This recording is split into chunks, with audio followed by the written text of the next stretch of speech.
the Panama Papers, the largest leak in journalism history, and unless you've been totally off-grid and living under a rock for the past week and a half, you know the basic gist.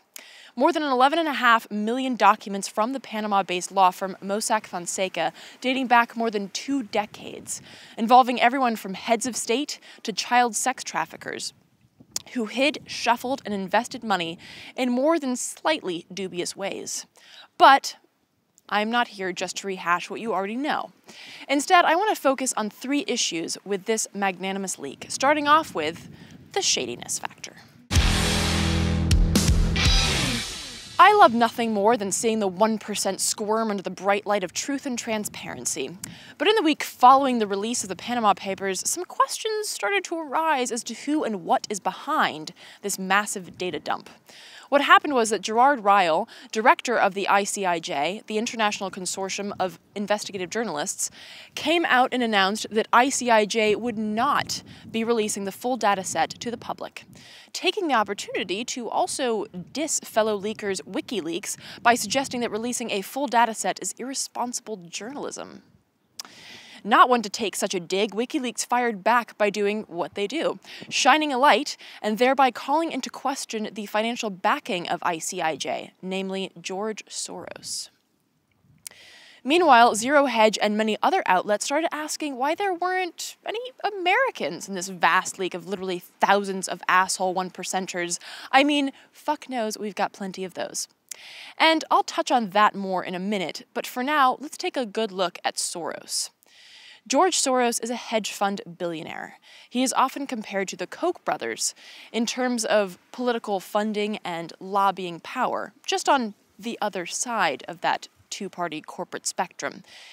In fact, earlier this year, he donated $8 million to Hillary's campaign through super PACs. And back in 2010, Open Secrets ran a Koch-Soros comparison, showing that Soros' favorite congressional member at the time was then New York Senator Hillary Clinton.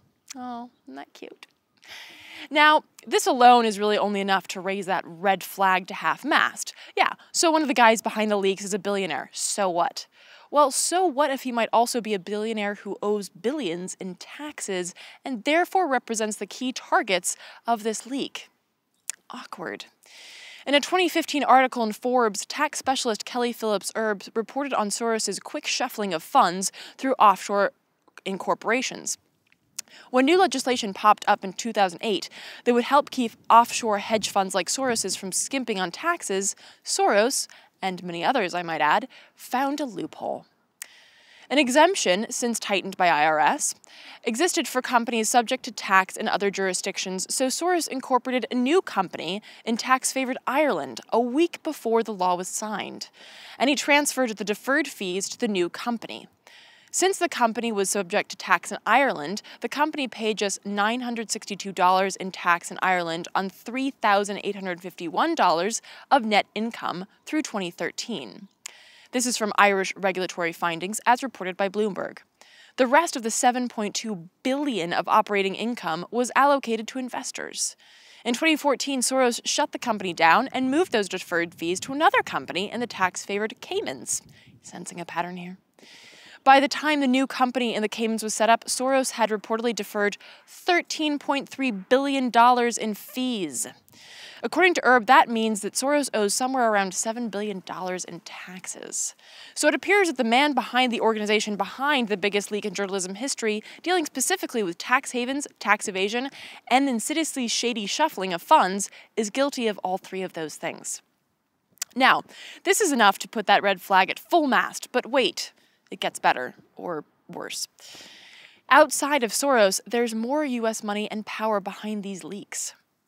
The Organized Crime and Corruption Reporting Project states on their own site that they're funded by USAID, which has its own less-than-spotless track record to bring to the table. Just last year, the Senate Committee on Foreign Relations called to review USAID contracting practices after reports of major fraud and corruption charges, wait for it, in Afghanistan. Do you know how awful someone has to be in order to garner congressional oversight for fucking shit up in Afghanistan? And if you can believe it, their corruption and fraud in Afghanistan is just the tip of a massively corrupt iceberg. So there's that.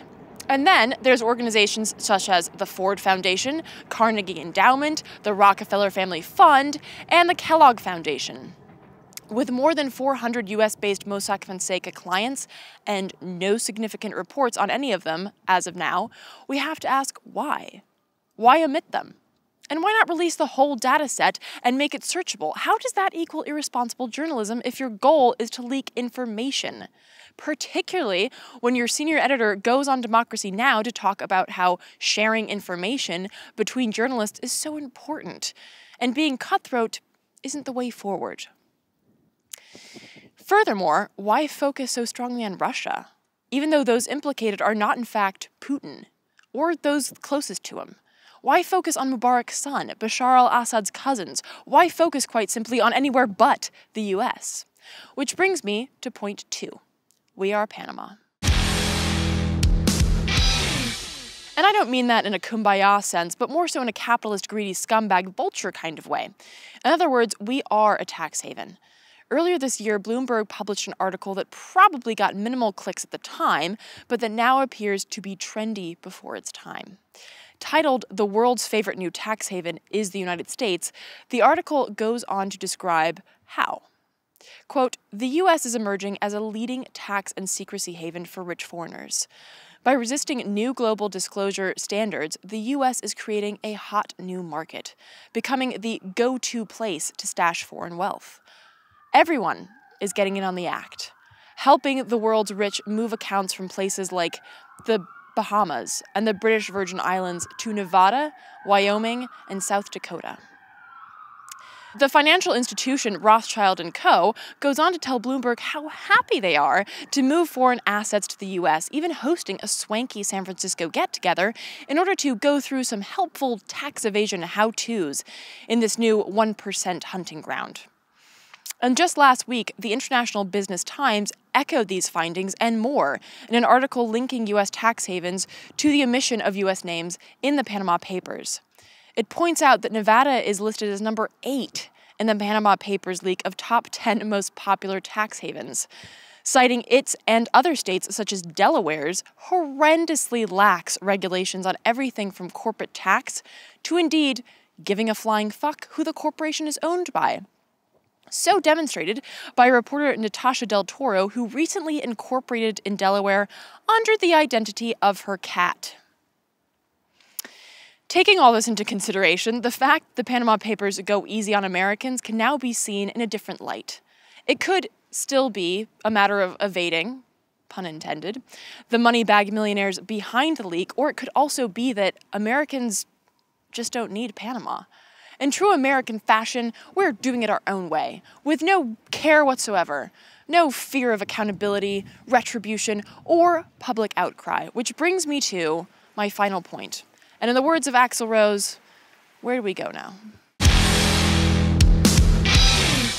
Last week on Monday, tens of thousands of protesters filled the square outside the Icelandic parliament demanding that the prime minister resign. Yeah, that's an egg splattered on the windows of Parliament. And guess what? He resigned.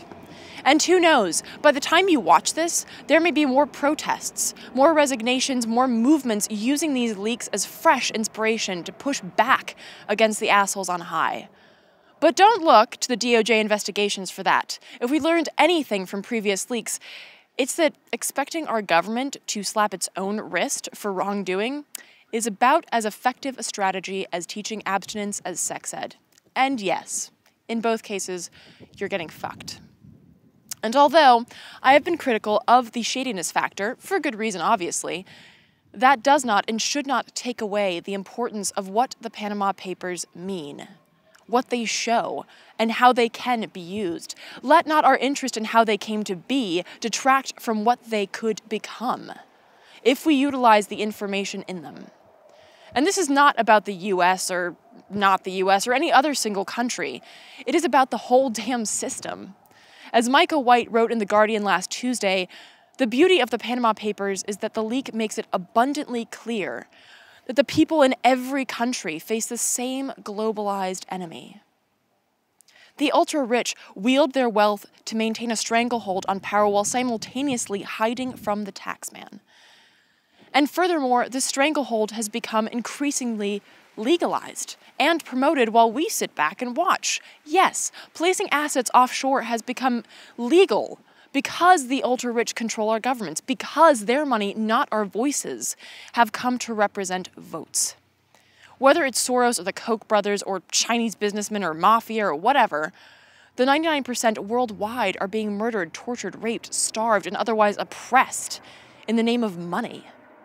That is what the Panama Papers show, and that is why and how we can use the mere idea of them as more fuel for our movements. But again, that requires moving, it requires doing, and it requires fighting. Not an easy feat, but quite honestly, there is no alternative. Silence is complicity, so scream.